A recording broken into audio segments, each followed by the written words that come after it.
हाँ, तो देखते हैं चैप्टर 6। ठीक है, चैप्टर 6 है अपकलश के अनुप्रयोग। अपकलश के अनुप्रयोग यानी कि जिसमें अपकलश का प्रयोग किया जाएगा, उससे कुछ एप्लीकेशंस हैं। तो नंबर 1 टॉपिक है राशियों के परिवर्तन की दर। जो टॉपिक है वो कवर देख रहे हैं पहले क्या क्या टॉपिक है। दूसरा है वर्धमान और ह्रासमान। तीसरा स्पर्श रेखा और अविलंब। चौथा सन्निकट। और पांचवा है उच्चतम और निम्नतम, यानी उच्चिष्ट और निम्निष्ट भी कहते हैं इसको। तो सबसे पहले हमने पहला टॉपिक लिया राशियों के परिवर्तन की दर। तो राशियों के परिवर्तन की दर क्या होती है, जैसे राशि x के सापेक्ष राशि y के परिवर्तन की दर को dy अपॉन x कहते हैं। कोई भी राशि होगी अगर किसी दूसरे के सापेक्ष हमें परिवर्तन देखना है तो उसको बटे में लेंगे। जैसे y के में परिवर्तन देखना है dy अपॉन dx हो गया, x के सापेक्ष लिखा है dy अपॉन dx, x बराबर a का मतलब है x बराबर a पर x के सापेक्ष y के परिवर्तन की दर। तो इसी प्रकार जैसे त्रिज्या के सापेक्ष वृत्त के क्षेत्रफल के परिवर्तन की दर डी अपॉन डी आर लिखी जाएगी। त्रिज्या के सापेक्ष गोले के आयतन में परिवर्तन की दर D V upon D R होगी। ऐसे ही अगर समय के सापेक्ष लेंगे तो D A upon D T हो जाएगा, यहाँ पर D V upon D T हो जाएगा। तो कुछ फॉर्मूले हैं जो एक्सरसाइज में यूज होंगे, उनको हम करते हैं इसी टॉपिक पर डिपेंड।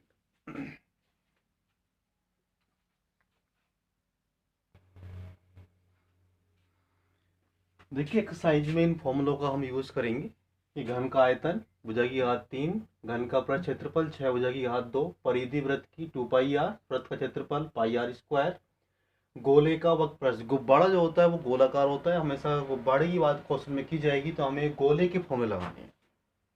गोले का प्रस्थ क्षेत्रफल 4 पाई आर की घात 2, गोले का आयतन 4/3 पाई आर की घात 3, आयत का क्षेत्रफल लंबाई गुणा चौड़ाई, परिमाप 2 लंबाई प्लस चौड़ाई, वर्ग का क्षेत्रफल भुजा की घात 2।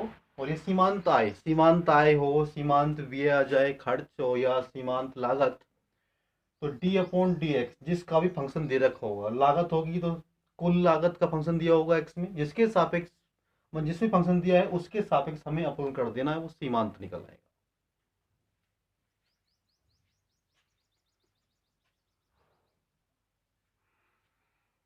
हाँ देखिए दूसरा टॉपिक है वर्धमान और ह्रासमान। ठीक है, फलन एफ एक्स के प्रांत में आई, कोई अंतराल ले लिया हमने, जो भी प्रांत है उसका अंतराल आई ले लिया है। ये x1 x2 दो मान लिया आई में से, और किस प्रकार से x1 छोटा x2 बड़ा, यानी कि बढ़ते हुए क्रम में ले रहे हैं।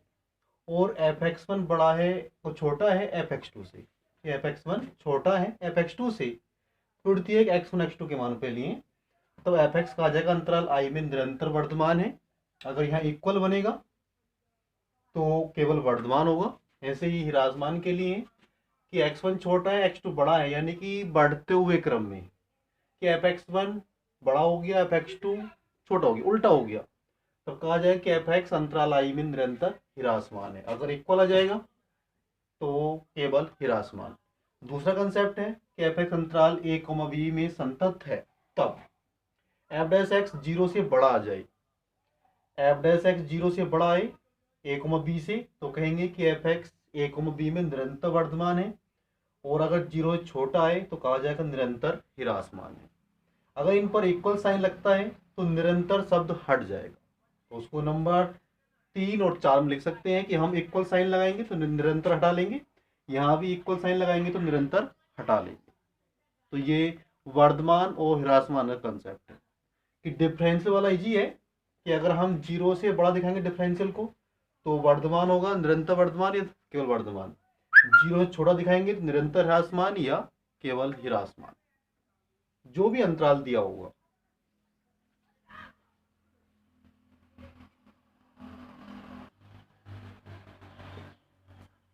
देखिए टॉपिक स्टार्ट कर रहे हैं हम। इसमें स्पर्श रेखा एवं विलंब। तो सबसे पहले स्पर्श रेखा, किसी वक्र y बराबर एफ एक्स की वह रेखा जो वक्र को स्पर्श करती है, स्पर्श करेगी मतलब टच करेगी, स्पर्श रेखा कहलाती है।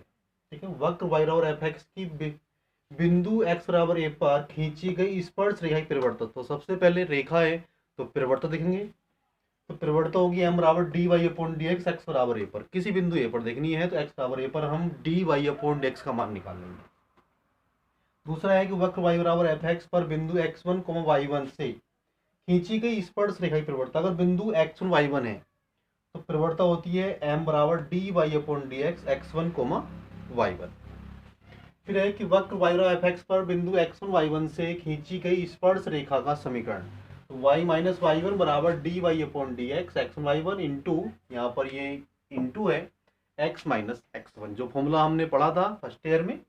यहाँ पर m था, ठीक है, या बिंदु दो थे, अगर बिंदु एक था तो यहाँ पर m आया था, तो यहाँ पर m का मान ये वाला रख दिया है। तो कुछ नोट है, स्पर्श रेखा x अक्ष के समांतर है तो D Y upon D X zero होगा, वाई एक्स के समांतर है तो D X upon D Y zero होगा, एक्स अक्ष से थीटा कोण बनाएगी तो D Y upon D X tan theta के बराबर होगा, और स्पर्श रेखा किसी रेखा के समांतर है तो D Y upon D X बराबर दी गई रेखा की प्रवणता कितनी होती है कि माइनस एक्स का गुणांक बटे में वाई का गुणांक लिख सकते हैं कि माइनस ए अपॉन बी, अगर रेखा हमारी A X plus B Y plus C बराबर जीरो। तो इसमें अगला हुआ कि अभिलंब और देखते हैं।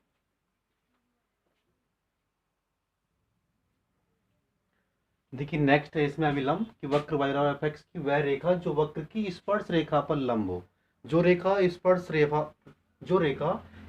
रेखा पर लंब होगी उसे क्या कहा जाएगा, अभिलंब कहा जाएगा।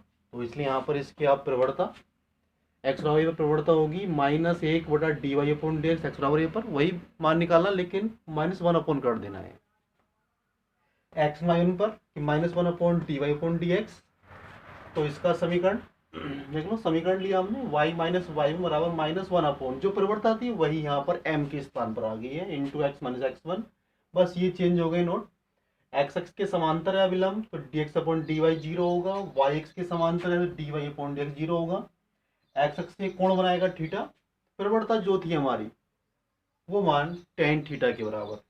अगर किसी रेखा के समांतर है तो वही प्रवणता minus one upon D Y upon D X दी गई रेखा की प्रवणता के बराबर।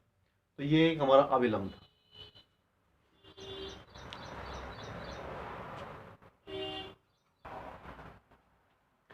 देखिए अगर हमारे पास दो वक्र दिए हुए हैं, दोनों के बीच कोण निकालना है हमें, तो देखो ये वक्र है y1 बराबर एफ एक्स, y2 बराबर जी एक्स, के बीच कोण थीटा हो तब tan थीटा बराबर जो फॉर्मूला हमने फर्स्ट में पढ़ा वही फॉर्मूला है, कोई चेंज नहीं है। m1 पहले वक्र की प्रवणता लेंगे स्पर्श रेखा की प्रवणता, और m2 दूसरे वक्र पर खींची गई स्पर्श रेखा की प्रवणता, ये प्रवणताएं हैं। अगर दोनों एक दूसरे को समकोण पर काटते हैं तो m1 इंटू एम टू बराबर माइनस वन, वही कंसेप्ट है हमारा जो हम पढ़ चुके हैं पीछे ओल्ड क्लासेस में।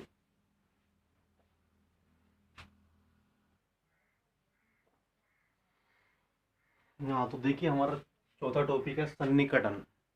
y बराबर एफ एक्स एक फलन है, इसका जब हम फलन करते हैं x के सापेक्ष, क्या है यहाँ पर कि differential with respect to x D Y upon D X बराबर limit h time zero F X plus H minus F X upon H. अगर h को डेल्टा एक्स से रिप्लेस किया तो D Y upon D X limit delta X time to zero हो जाएगा, x के स्थान पर डेल्टा एक्स आ गया, लिमिट हटाई तो ये लगभग में मान चल जाता है, लगभग यानी अप्रोक्सीमेशन सन्निकट में बनता है, ठीक है।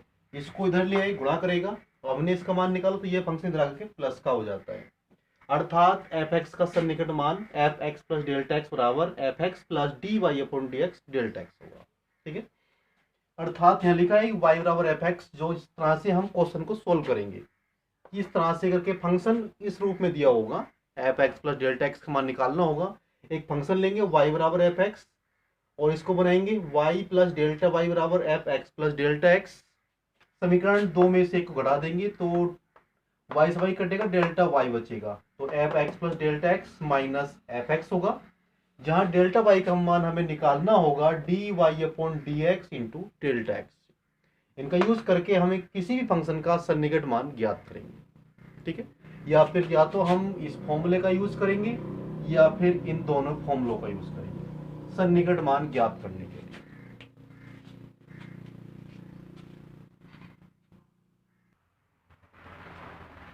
कि पांचवा टॉपिक था हमारा उच्चतम और निम्नतम। किसी भी फंक्शन को हमें निम्नतम दिखाना है या उच्चतम दिखाना है, तो माना कोई फलन y बराबर एफ एक्स है, तो सबसे पहले कंसेप्ट देख रहे हैं यहाँ पर कोई फॉर्मूला नहीं है, कंसेप्ट देखना है ओनली कि D Y upon D X निकालेंगे, पहला स्टेप ये होगा। दूसरे में D square Y upon D X square, मतलब दो बार अपकलन करना है, तीसरे स्टेप में कि उच्चतम निम्नतम के लिए हमें dy अपॉन dx को 0 के बराबर रखना है, तो वहां से कोई ना कोई बिंदु मिलेगा, x का मान मिलेगा। उस x के मान पर हम अपने दूसरे वाले अवकलन को चेक करेंगे, मतलब उसमें रखेंगे। अगर वो 0 से छोटा मतलब माइनस में आएगा तो उच्चतम कहेंगे, 0 से बड़ा मतलब प्लस में आएगा तो निम्नतम कहेंगे, और अगर 0 आएगा तो तीसरा अवकलन निकालना पड़ेगा फिर हमें, और जो 0 नहीं आया तो एफ एक्स न तो उच्चतम है और न निम्नतम है। अगर ये भी 0 आ गया तो चौथा निकालेंगे, पांचवा निकालेंगे, छठा निकालेंगे। अगर सभी 0 बनते रहे तो भी हमें लिखना यही है कि न उच्चतम है और न निम्नतम है। इस एक्सरसाइज में जो फॉर्मूला यूज करेंगे हम मेंसुरेशन संबंधित, उनको लिख लेते हैं।